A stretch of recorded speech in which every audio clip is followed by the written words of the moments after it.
Hello students, welcome to this channel Nanak Education Point. My name is Hina Takkar.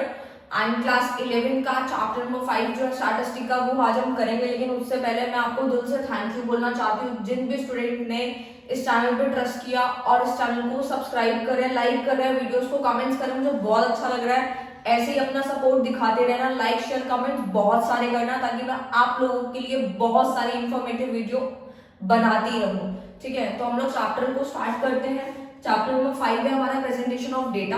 ठीक है, इससे पहले हम थोड़ा सा रिवाइंड करते हैं हम लोगों ने क्या पढ़ा था पहले। यानी कि हम लोग पढ़ चुके हैं इन्वेस्टिगेटर पहले डेटा को कलेक्ट करता है, फिर ऑर्गेनाइजिंग होती है, ऑर्गेनाइजेशन, उसके बाद क्लासिफिकेशन, फिर उसके बाद का प्रोसेस है ये प्रेजेंटेशन ऑफ डेटा। देखो, प्रेजेंटेशन का मतलब ही होता है कि चीज जो भी डेटा है यानी प्रेजेंट करना, शो करना, दिखाना। किसको दिखाना? डेटा को प्रेजेंट करना। जो भी इकट्ठा किया उसको इस तरीके से प्रेजेंट करना है ताकि वो एक अट्रैक्टिव मैनर में दिखे और क्लियर हो, ताकि सामने वाले पर्सन को समझ आ सके आसानी से और उससे कुछ रिजल्ट्स निकाले जा सके।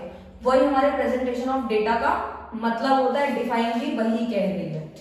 तो प्रेजेंटेशन ऑफ डेटा हमारे 3 टाइप्स के होते हैं स्टूडेंट। पहला होता है textual and second one is tabular and third one is graphometric. ठीक है, यानी डेटा को प्रेजेंट करने के 3 तरीके होते हैं। एक तो होता है टेक्स्ट की फॉर्म में। टेक्स्ट की फॉर्म में जैसे मैंने बोला कि एक एग्जांपल ले लेते हैं, जैसे कि राइस का प्राइस जो है वो 25 रुपीज से बढ़ के 30 रुपीज हो गया। तो इसको मैं नॉर्मली लाइन में यानी एक प्रॉपर एक लाइन में लिख दूंगी तो वो मेरा टेक्स्ट की फॉर्म में हो गया। ठीक है, अब टेक्स्ट की फॉर्म में तभी प्रेजेंटेशन अच्छी लगती है जब डेटा छोटा हो, ज्यादा बड़ा ना हो।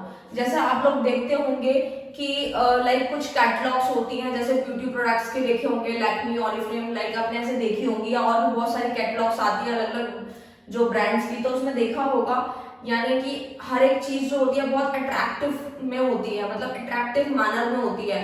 यानी कुछ भी ऐसा नहीं होता कि पूरी रामायण लिखी हुई है। अब मैंने जैसे आपको एक लाइन बताई कि जैसे राइस का एग्जांपल लिया मैंने कि राइस का जो प्राइस है वो बढ़ के 25 रुपए से 30 रुपए हो गया। यही मैं पूरा बोर्ड राइस के ऊपर भर दूं कि हाँ भाई इतने टाइम से प्राइस बढ़ रहा है, फिर फ्लक्चुएट हो रहा है, मतलब इस तरीके से, तो आपको बोरिंगनेस आनी शुरू हो जाएगी कि पता नहीं क्या ही पढ़ा दिया। ठीक है, और बहुत ज्यादा बोर हो जाओगे आप लोग। तो ये सबके साथ होता है। ठीक है, जब भी हम कोई चीज देखते हैं, लाइक अगर हमें कोई बहुत सारे फॉर्म मिलते हैं स्कूल से या कोई नोटिस आ जाता है खूब बड़ा सा, तो हम लोग क्या करते हैं, इतना बड़ा नोटिस पढ़ते ही नहीं है, इग्नोर कर देते हैं। बस एक लाइन पढ़ते हैं और उसके बाद छोड़ो, इंस्टाग्राम स्क्रॉल करने लग जाएंगे और अपना जो भी काम होता है वो सब करने लग जाते हैं हम लोग। ठीक है, तो वो चीज रहती है। यानी कि हम लोग जो है मेन हेडिंग पे हम फोकस कर लेते हैं, मेन जो बात होती है बस वही देख लेते हैं।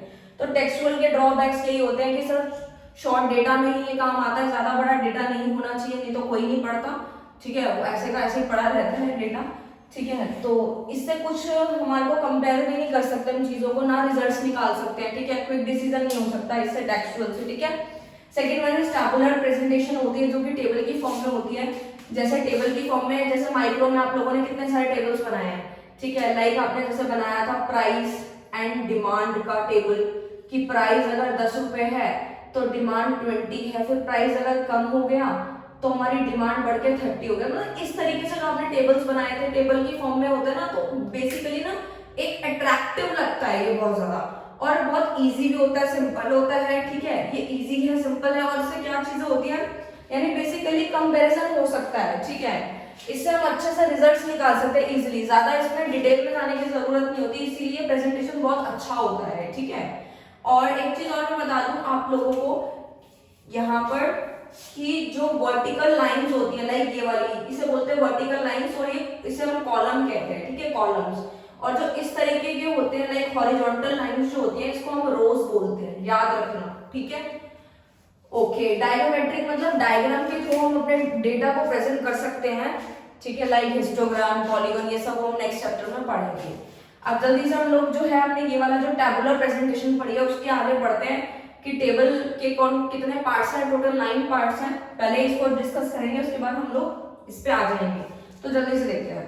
पार्ट्स ऑफ टेबल में आता है, सबसे पहला आता है टेबल नंबर। कोई भी आप टेबल बनाएंगे तो उसका टेबल नंबर लिखना बहुत ज्यादा इंपॉर्टेंट होता है। क्यों होता है, आप एक चीज को समझो, यानी कि अगर हमें कोई भी चीज, कोई भी इंफॉर्मेशन मैं यहाँ पे लिख दूं, लाइक मैं लिख दूं राइस 1100, तो आप सोचेंगे पता नहीं क्या डेटा लिख दिया, कहाँ से आया, किसकी इंफॉर्मेशन है, कौन सी कंपनी की है, कहाँ का प्रोडक्शन, कुछ पता नहीं है। ठीक है, तो अगर मैं प्रॉपर एक टेबल बनाऊंगी, हर एक चीज प्रॉपर लिखूंगी, तो आप लोगों को समझ आ जाएगा कि ये चीज इससे रिलेटेड है। तो वही चीज हम लोग पढ़ेंगे। टेबल नंबर, सबसे पहले टेबल नंबर यहाँ पर होता है, ठीक है। कौन सा टेबल नंबर है, मैंने 1 लिखा है। बहुत सारे टेबल अगर पहले बन चुके हैं तो वो फिर उसके अकॉर्डिंग नंबर होगा, लाइक 5 6 7 जो भी नंबर है। टाइटल कौन सा है, टाइटल का मीन्स होता है, मैंने यहाँ बोल्ड करके लिखा है क्योंकि टाइटल थोड़ा सा बोल्ड होना चाहिए।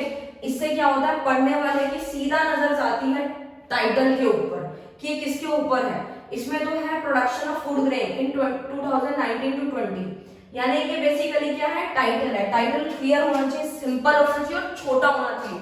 अगर टाइटल बहुत बड़ा होगा तो कोई नहीं पढ़ने वाला, वो कहेंगे पता नहीं क्या ही पूरी, मतलब क्या ही लिख दिया, समझ ही नहीं आएगा, ठीक है। उसके बाद आता है हेड नोट। हेड नोट आप समझिए क्या होता है, जैसे इसके नीचे लिखा है, अगर मान लीजिए टाइटल में कोई और इन्फॉर्मेशन देनी है वो पूरी नहीं हो पाई तो उसको नीचे जो है हेड नोट के थ्रू हम यहाँ पे लिख देंगे। जैसे टोटल इन लाख टन्स, जो भी इन्फॉर्मेशन यहाँ नीचे आएगी वो किसमें है, लाख टन्स एंड परसेंटेज में, ठीक है, ओके। उसके बाद आता है स्टब्स। क्या होता है, देखो स्टब में, स्टब का मतलब समझो, पहले रो और कॉलम अगर समझ गए तो ये सारी चीज समझना बहुत आसान है, कुछ भी मुश्किल नहीं है, ठीक है। स्टब मतलब ये है, this one stub. Stub head का मतलब होता है रॉ की हेडिंग, मतलब रॉ का टाइटल, ठीक है, सॉरी रॉ का टाइटल होता है, ठीक है। स्टब का मीन्स होता है, अभी मैंने आपको बताया ये स्टब है, स्टब हेड मीन्स रॉ का टाइटल। ये आप देख रहे होंगे रॉ का है, ठीक है।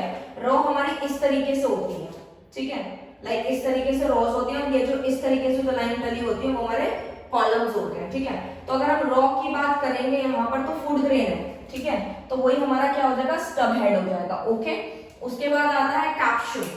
कैप्शन का मीन्स क्या होता है, अब हम वो समझ लेते हैं। कैप्शन होता है जैसे कि कोई भी इंफॉर्मेशन है, जैसे मैंने अलग एग्जांपल लिया है, जैसे स्टूडेंट्स है, स्टूडेंट का भी फर्दर डिवीजन हो रहा है, बॉयज और गर्ल्स, यानी कि उसके भी आगे सब हेड्स है, तो उसी को हम बोलते हैं कैप्शन, ओके। आगे आता है बॉडी फील्ड। बॉडी फील्ड क्या होता है, बहुत सिंपल है, सेल्स ही होते हैं। सेल्स कैसे, ये सेल्स ही है, यानी कि अगर मैं इसकी बात करूं, टोटल क्वांटिटी की बात करूं, ठीक है, और परसेंटेज और टोटल फ्रूट ग्रेन प्रोडक्शन की बात करूं, सारे नंबर्स की बात करूं, तो यही हमारे क्या है, यही हमारे सेल्स है और बॉडी फील्ड है, ओके। उसके बाद आता है यूनिट ऑफ मेजरमेंट, यानी कि जो मेजरमेंट हो रहा है किसमें हो रहा है, लाइक ये तो लाख टन्स में हो रहा है, ठीक है, एंड किसमें है, लाख टन में है, करोड़ में, किसमें, तो वो लिखना है यहाँ पर, ठीक है।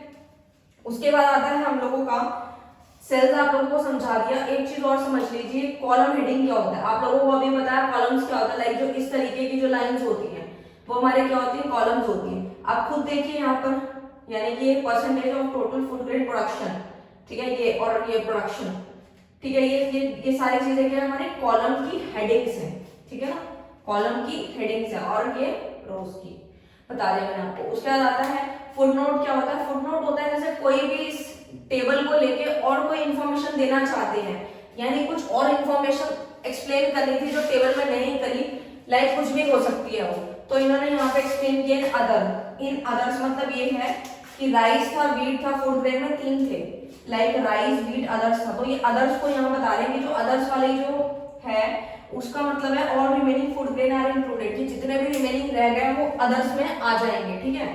कोई भी और इन्फॉर्मेशन भी दे सकते हैं इसके अंदर, फुट नोट के अंदर। सोर्सेज मतलब होता है कि डेटा कहाँ से आया है, तो ये इकोनॉमिक सर्वे 2019-20 से जो है डेटा लिया गया है। तो समझ गए होंगे आप कि सोर्सेज में क्या होता है। तो स्टूडेंट काइंड ऑफ टेबल्स पढ़ते हैं, ठीक है। काइंड ऑफ टेबल पढ़ने से पहले हमें एक चीज समझनी पड़ेगी, फिर ये टॉपिक तो बहुत आसान लगेगा, आप लोग सोचेंगे बस अब तो समझ आ गया, बस अब बहुत ही इजी है, और सीरियसली होना भी ऐसे ही चाहिए। तो देखो हम लोग ये क्यों पढ़ रहे हैं वाला टॉपिक तो मैं बता देती हूँ। अभी थोड़ी देर पहले हमने समझा कि प्रेजेंटेशन ऑफ डेटा जो होता है टेक्सचुअल होता है, टैबुलर होता है। जो हमारा टेक्सचुअल होता है वो बहुत ही ज्यादा मतलब उसमें ड्रॉबैक्स होते हैं, लेकिन जो टैबुलर होता है वो बहुत बेस्ट होता है, लाइक मनी, टाइम, एफर्ट सब कुछ बचाता है, मतलब बहुत सारी अच्छाइयाँ होती है। जैसे आप स्टूडेंट के अंदर जो बहुत सारी अच्छाइयाँ हैं, वैसे ही उस टैबुलर प्रेजेंटेशन के अंदर भी बहुत सारी अच्छाइयाँ हैं, ठीक है, तो होनी भी चाहिए, ठीक है, ऐसी कोई बात नहीं है। तो टेबुलर प्रेजेंटेशन के ही मतलब बहुत अच्छा होता है, तो उसी के बेसिस पे ही हम लोग आगे पढ़ रहे हैं, उसका फर्दर डिवीजन पढ़ रहे हैं कि टाइम वाइज, लोकेशन वाइज, मतलब उसका करेक्टरिस्टिक कितने हैं, कितने टाइप्स, मतलब उसी के बेसिस पे हम लोग डिवीजन पढ़ रहे हैं, तभी हम लोग काइंड्स ऑफ टेबल पढ़ रहे हैं, उसका सोल्यूशन क्या है देखते हैं। तो काइंड ऑफ टेबल कितने टाइप का होता है, अकॉर्डिंग टू पर्पस होता है, and second one is according to personality, and third one is according to construction. पहले जो अकॉर्डिंग टू पर्पस है, यानी कोई ना कोई पर्पस है डेटा को इकट्ठा करने के लिए, बनेगा सब में टेबल ही। ये तो आप भूल जाओ कि यहाँ पर टेक्स्ट की फॉर्म में कुछ आने वाला है, सब कुछ टेबल में ही बनेगा, ठीक है। तभी यहाँ पे टेबल्स की ही काइंड्स बताए जा रहे हैं, बस अलग अलग जो है वो आप अभी समझ ही जाओगे। अकॉर्डिंग टू पर्पस में आता है जनरल पर्पस टेबल, यानी कि कोई पर्पस नहीं था, बस ऐसे इकट्ठा करके जस्ट रख लिया। जैसे कि आपकी क्लास टीचर ने ये डेटा इकट्ठा किया कि जितने भी स्टूडेंट हैं उनके जो पेरेंट्स कितनों के एजुकेटेड है, कितने पेरेंट्स जो है अनएजुकेटेड है, तो कुछ पर्पस नहीं था, बस ऐसे डेटा इकट्ठा करके रख लिया। जनरल पर्पस आता है इसमें, ठीक है। और स्पेशल पर्पस टेबल मतलब कुछ ना कुछ इसके पीछे रीजन है, समरी टेबल भी इसको बोलते हैं, यानी कुछ स्पेशल पर्पस है तो ये इकट्ठा किया जा रहा है, ठीक है। जैसे इसका एग्जांपल ले लिया मैंने मार्कशीट, ठीक है। अब वो पर्टिकुलरली आप लोगों को ही मिलती है, जब आपका रिजल्ट आता है तो प्रॉपर आपका नाम लिखा रहता है, जो भी आपका नाम है वटएवर, ठीक है, राम, गीता, ठीक है, बहुत सारे नेम है, जो भी है, श्रुति, प्रिया। आप सोचेंगे पुराने पुराने नाम ले लिए, नए भी ले लिए मैंने, ऐसी बात नहीं है, ठीक है। तो उस तरीके से वो बेसिकली आप लोगों के लिए बनी है, उसके पीछे पर्पस था कुछ ना कुछ, तो वो हो गया हमारा स्पेशल पर्पस टेबल। कंफ्यूज मत होना, मार्कशीट में कितने सारे टेबल्स होते हैं, बहुत ज्यादा अट्रैक्टिव भी लगती है, ऐसे नहीं है पूरी टेक्स्ट की फॉर्म में लिखा होता है, वो तो आप लोगों को पता ही है, मार्कशीट तो आप कैसे भूल सकते हैं, ठीक है। एंड उसके बाद आता है अकॉर्डिंग टू ओरिजिनलिटी। ओरिजिनलिटी के बेसिस पे हम लोग जो टेबल्स बनाते हैं वो होता है original table, and second one is derived table. Original table वो होता है जैसे ही डाटा कलेक्ट किया वैसे ही प्रेजेंट कर दिया, उसमें कुछ भी चेंज नहीं किया, कुछ भी चेंज नहीं किया, जैसे लिया था वैसे ही प्रेजेंट कर दिया, तो वो है हमारा ओरिजिनल टेबल। इसमें कोई भी एग्जांपल आप ले सकते हैं, लाइक कोई भी डेटा इकट्ठा किया, क्लास में कितने स्टूडेंट्स हैं, जिनकी पेरेंट्स की जो इनकम है वो कितनी कितनी है, ठीक है, इस तरीके से, मतलब वो ओरिजिनल टेबल जैसे कलेक्ट किया वैसे प्रेजेंट कर दिया। सपोज आपकी सब्जेक्ट टीचर ने डेटा इकट्ठा करके क्लास टीचर को वैसे ही दिखा दिया जैसे कलेक्ट किया था, ठीक है, तो ओरिजिनल टेबल होता है, इसे हम प्राइमरी डेटा भी कहते हैं। एंड डेराइव्ड टेबल क्या होता है, डेराइव में होता है कि जो भी डेटा पहले से ऑलरेडी इकट्ठा कर रखा था उसी को ही एक रेशियो की फॉर्म में बनाना, या फिर टेबल, ठीक है, रेशियो एंड परसेंटेज, ठीक है, रेशियो निकाल दी उसकी या परसेंटेज निकाल दी, मतलब डेटा को छोटा कर दिया, जो ऑलरेडी पहले डेटा निकला था उसको समराइज बना दिया, तो वो होता है डेराइव टेबल, ओके। अब थर्ड आता है अकॉर्डिंग टू कंस्ट्रक्शन। कंस्ट्रक्शन के बेसिस पे दो होता है, सिंपल वन वे भी इसको बोलते हैं, कॉम्प्लेक्स में आता है डबल, ट्रेबल एंड मैनीफोल्ड, ये तो और भी आसान है, ठीक है। सिंपल वन वे में क्या होता है, सिर्फ एक ही करेक्टरिस्टिक का दूसरा नाम फीचर भी होता है, तो कुछ भी आप जो भी आपको समझ आए वो लिख लेना। तो सिंपल में वन वे होता है, यानी कि एक ही करेक्टरिस्टिक के बेसिस पे यहाँ पर जो है देखा जाता है। जैसे यहाँ पे मैंने बना भी रखा है, number of student of a college, in a college, college में कितने स्टूडेंट है, लाइक क्लास में, ठीक है, बीए है, ठीक है, BA first year, BA second year, BA third year, BCom, ये सब अगर आपको नहीं पता तो मैं आपको बता देती हूँ। वैसे तो आजकल हर स्टूडेंट को पता ही होता है, वो पहले से स्टडी करना चालू कर देते हैं कि हम हमारी जो है कॉमर्स हमने ले ली है, तो उसके बाद जो है 12th के बाद क्या बीए बीकॉम सब कुछ पता होता है आजकल तो, ठीक है, वो तो आप देखते ही रहते होंगे वीडियोस वगैरह, ठीक है। तो वो हो गया। तो सिंपल में आता है number of student in a college, कि कॉलेज में कितने स्टूडेंट हैं, बीए फर्स्ट ईयर में इतने बच्चे हैं, बीए सेकंड ईयर में, ठीक है, इस तरीके से। जिन भी स्टूडेंट को बीए नहीं पता मैं बता देती हूँ, वो 12th के बाद ग्रेजुएशन लेवल होता है बीए और बीकॉम का, ठीक है, ओके।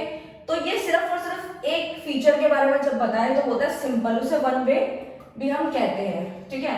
सेकेंड आ जाता है डबल। डबल में आता है दो करेक्टरिस्टिक तो इसमें देखे जाते हैं। जैसे दो करेक्टरिस्टिक कैसे, सेम यही चीज मैंने यहाँ पे लिखी है, बस क्या चेंज हुआ है, दो करेक्टरिस्टिक आया है। कहाँ कहाँ पे, ये देखो, एक तो नंबर ऑफ स्टूडेंट आ गया, पहले भी नंबर ऑफ स्टूडेंट था बट ये वन वे था, यानी सिंपल की बात थी। और यहाँ पे डबल में दो करेक्टरिस्टिक कैसे है, नंबर ऑफ स्टूडेंट में डिवीजन कर दिया बॉयज और गर्ल्स का, तो ये दो चीजें हो गई, तो यही हमारी डबल हो गया, कि यानी कि बीए फर्स्ट ईयर में बॉयज इतने हैं, गर्ल्स इतने हैं, सेकेंड ईयर में बॉयज इतने हैं, यहाँ पे टोटल, ठीक है। तो दो फीचर जब आए तो उसे हम डबल बोलेंगे, ठीक है, ओके। उसके बाद आता है ट्रेवल। ट्रेवल का भी फर्दर डिवीजन, मतलब डिवीजन डिवीजन डिवीजन होता जाएगा, ठीक है। ट्रेवल कैसे होता है, इसमें तीन करेक्टरिस्टिक देखे जाते हैं। कैसे, एक तो नंबर ऑफ स्टूडेंट देख रहे होंगे आप, उसके बाद बॉयज भी देख रहे हैं, फिर गर्ल्स में total, second and third boys में भी कहाँ के हैं, रूरल के हैं या अर्बन के हैं, गर्ल्स में भी रूरल अर्बन, टोटल में रूरल अर्बन फिर टोटल, ठीक है। यानी फर्स्ट नंबर ऑफ स्टूडेंट, फिर बॉयज गर्ल्स, फिर रूरल अर्बन, यानी कि 3 कैरेक्टरिस्टिक जब आ जाते हैं तो वो हमारा बन जाता है ट्रेबल। उसके बाद आता है मैनीफोल्ड। ओके, मैनीफोल्ड में क्या होता है, मोर देन 3 कैरेक्टरिस्टिक आते हैं इसके अंदर। तो आप याद रखना, ठीक है, भूलना मत, ठीक है। वो मैं आपको यहीं पे करके बता देती हूँ कैसे होता है। ओके, मैनीफोल्ड में मैंने आपको मोर देन 3 कैरेक्टरिस्टिक बताया, 3 तो आपने अभी यहाँ देख लिए, एक और करके देखते हैं। मैं क्या करती हूँ, इसी का डिवीजन करना शुरू कर देती हूँ। जैसे बॉयज में रूरल अर्बन है, तो रूरल और अर्बन में भी मैं यहाँ पे डिवीजन कर देती हूँ पहले, ठीक है। यहाँ पे मैंने डिवीजन कर दिया। ओके ओके, तो रूरल में भी कितने मैरिड है, कितने अनमैरिड है, अर्बन में कितने मैरिड है, कितने अनमैरिड है। एमयू लिख रही हूँ शॉर्ट में, ठीक है, M for married, U for unmarried. मेरे पास इतनी स्पेस नहीं है इसलिए मैं शॉर्टकट यूज कर रही हूँ और आप लोगों का टाइम तो बच ही रहा है। ओके, तो मैरिड अनमैरिड, गर्ल्स में भी रूरल एरियाज में, गर्ल्स अर्बन में married unmarried, married unmarried, married unmarried. Okay, इस तरीके से जो है यहाँ पे मोर देन 3 कैरेक्टरिस्टिक जब आए तो वो मैनीफोल्ड होता है। तो जल्दी से अब इसको याद भी कर लो, ठीक है ना, शॉर्ट में इसको याद भी कर लो कि पेपर में इसको याद कैसे रखना है। तो याद कैसे करना है वो सुनो। सिंपल 1 में मतलब 1 कैरेक्टरिस्टिक, शॉर्टकट। डबल में 2 से याद रखना, ट्रिपल में 3 कैरेक्टरिस्टिक से याद रखना, और मैनीफोल्ड तो उसके बाद ही आता है, यानी मोर देन 3 कैरेक्टरिस्टिक। देखो कितना इजी क्वेश्चन सॉल्व हो गया, इतना ज्यादा करने की जरूरत भी नहीं पड़ी और आपका टाइम तो बच ही गया। तो ये हमारा टॉपिक फिनिश है। उसके बाद हम जल्दी से क्लासिफिकेशन ऑफ डेटा और टेबुलर प्रेजेंटेशन को पढ़ते हैं, ठीक है। क्या है तो देखो, ये भी हम लोगों ने पहले पढ़ रखा है, तो बस अब समझना है, बस, और समझ आ ही जाएगा। तो classification of data, tabular presentation है, ठीक है। पहला आता है qualitative classification, second one is quantitative classification, third one is temporal, fourth one is spectral. आपको बस एक एक वर्ड समझना है, उसके बाद ये भी क्लियर हो जाएगा। टेबल सब में ही बनेगा, ओके, जैसे इन सब में बना था, बस यहाँ पे कैरेक्टरिस्टिक की बात हो रही थी। ओके, यहाँ पे क्या है, क्वालिटेटिव, ये चीज मैंने आपको बहुत बार बता रखी है। क्वालिटेटिव मतलब क्वालिटी के बेसिस पे क्लासिफिकेशन जब होता है उसे हम क्वालिटेटिव क्लासिफिकेशन कहते हैं। जैसे कि male female, okay, rural urban, ठीक है, लिटरेसी रेट, तो ठीक है, इस तरीके से। तो यहाँ पे मैंने लिखा है मेल फीमेल कितने हैं, रूरल एरियाज में कितने, अर्बन में कितने, मतलब क्वालिटी के बेसिस पे जब क्लासिफिकेशन हो उसे हम बोलते हैं qualitative classification. And second one is quantitative. Quantitative में क्या होता है, बेसिकली नंबर्स आता है। आप शॉर्ट में लिख भी लीजिए, ये बात पहले बता चुकी हूँ मैं वैसे तो, ठीक है। क्वालिटेटिव में क्वालिटी से याद रखना, क्वांटिटेटिव में नंबर वाइज की मार्क्स 20 से लेकर 30 के बीच में कितने बच्चे हैं, फ्रीक्वेंसी बताई है मैंने, 5 स्टूडेंट्स हैं, 30 से लेकर 40 जितने बच्चों के मार्क्स आए वो कितने बच्चे हैं, 2 बच्चे हैं। ओके, उसके बाद आता है टेम्पोरल क्लासिफिकेशन में क्या होता है स्टूडेंट, यहाँ पे होता है टाइम वाइज क्लासिफिकेशन की जाती है, ठीक है। टाइम से तो याद रखना, जैसे ईयर दे दिया 2015, 16, 17, 18, कुछ भी ईयर ले सकते हैं। मैंने 15, 16 ले लिया है और उनकी सेल बताई है कि 2015 में 50,000 सेल थी, 2016 में 70,000 सेल थी। मतलब बेसिकली नंबर के बेसिस पे जब क्लासिफिकेशन हो तो उसे टेम्पोरल बोलते हैं। स्पेक्ट्रल मींस होता है प्लेस और लोकेशन वाइज जब क्लासिफिकेशन होती है, जैसे कि जगह के बेसिस पे। तो यूएसए ले लिया, यूएसए में कितने स्टूडेंट है, नंबर ऑफ स्टूडेंट 50,000 है, यूके में 15,000 है, चाइना में 5,000 है। तो इस तरीके से जब हम प्लेस और लोकेशन वाइज क्लासिफिकेशन करते हैं हम स्पेक्ट्रल क्लासिफिकेशन कहते हैं। लास्ट टॉपिक पढ़ते हैं और फिर ये खत्म है। ओके, मैरिट्स पढ़ लेते हैं हम लोग। Merit of tabular presentation, tabular अभी जो टेबल की फॉर्म में होती है प्रेजेंटेशन, उसके फायदे क्या है। अब तो आपको फायदे बताने की जरूरत ही नहीं है, आप तो फायदे आप लोगों को कमेंट्स में बताने चाहिए कि इस टेबुलर प्रेजेंटेशन के कितने फायदे हैं, क्योंकि मुझे नहीं लगता कि आप लोगों को जो है अब इसके फायदे समझ नहीं आए होंगे, क्योंकि अब तो सिर्फ और सिर्फ फायदा ही याद रखना है आप लोगों को। जैसे कि यहाँ पे देखो, सबसे पहले टेबुलर प्रेजेंटेशन का फायदा क्या है, ये बहुत सिंपल है, देखो कितना सिंपल है, ठीक है। यही अगर मैं यही टेबल को अगर मैं पूरा टेक्स्ट की फॉर्म में लिख दूं तो आप सोच ही सकते हो, फिर आपको बताने की जरूरत ही नहीं है कि मैं क्या बोलना चाहती हूँ। तो सिंपल है टेबुलर प्रेजेंटेशन या टेबल वाली प्रेजेंटेशन। कंपैरिजन कर पाना कितना आसान है, आप कोई सा भी टेबल उठा लो, उसमें कंपैरिजन, किसी में भी कंपैरिजन कर लो, बहुत आसान है। सपोज ये टेबल उठा लिया मैंने, यहाँ पे नंबर ऑफ स्टूडेंट है, बॉयज है, गर्ल्स है, टोटल भी है। अगर कोई यहाँ पूछता है कि बीए फर्स्ट ईयर में गर्ल्स ज्यादा बॉयज ज्यादा, तो फटाफट से देख के बता देंगे बॉयज ज्यादा। अगर हमें बीकॉम में देखना है बॉयज ज्यादा है, गर्ल्स ज्यादा है, तो बॉयज ज्यादा है। तो कंपैरिजन देख रहे हो कितना आसान है। थर्ड वन है इजी एनालाइज, आप कितनी जल्दी एनालाइज भी कर पा रहे हो। जब आप एनालाइज करोगे तो रिजल्ट निकालना कितनी देर के काम है, बहुत ही चुटकी में निकल जाएगा वो तो। एंड जो लास्ट है हमारा इकोनॉमिकल, यानी कि ये हमारा टाइम तो बचा ही रहा है, साथ में हमारी जगह भी बचा रहा है, ठीक है। तो बोर्ड पे देखो मैंने कितना सारा लिख दिया, ठीक है। यही अब टेक्स्ट की फॉर्म में होता तो आप कहने की जरूरत ही नहीं है, ठीक है। तो पूरा चैप्टर फिनिश होता है यहीं पर। आप लोग अच्छे से पढ़ते रहना, और जैसे सब्सक्राइब करते हो अपने फ्रेंड से करवाओ, ठीक है। ज्यादा से ज्यादा लाइक करो, शेयर करो, कमेंट्स करो, मुझे बहुत अच्छा लगेगा। और मैं ऐसे ही आप लोगों के लिए शॉर्ट वीडियोस बनाती रहूंगी। Thank you so much.